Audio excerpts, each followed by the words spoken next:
এই কোরআন এমন এক কিতাব, যেই কিতাবের মধ্যে কোনো সন্দেহ নেই, কোনো সংশয় নেই।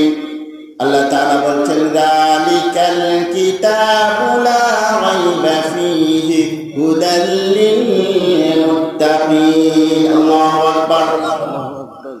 শুধুমাত্র এই কোরআন মসজিদে বসে তেলাওয়াত করবার জন্য নয়, এই কোরআন বুকের সাথে তেলাওয়াত করে চুমু খাওয়ার জন্য নয়।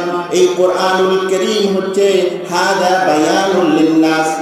আল্লাহ তাআলা আরো বলেছেন, ওয়ানাজ্জালনা আলাইকাল কিতাবা তিবয়ানাল লিকুল্লি শাইইন ওয়া হুদান ওয়া রাহমাতান ওয়া বুশরা লিল মুসলিমিন। আল্লাহু আকবার, আল্লাহু আকবার।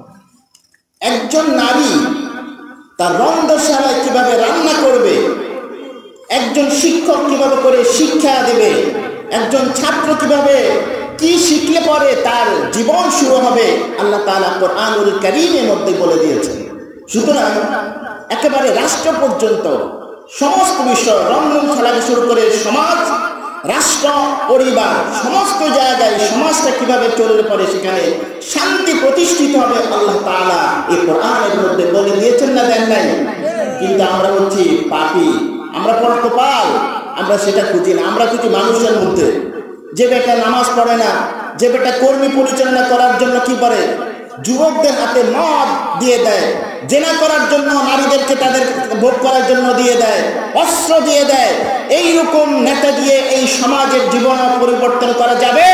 যাবে। এই জন্য কোরআনের কাছে ফিরে আসতে হবে।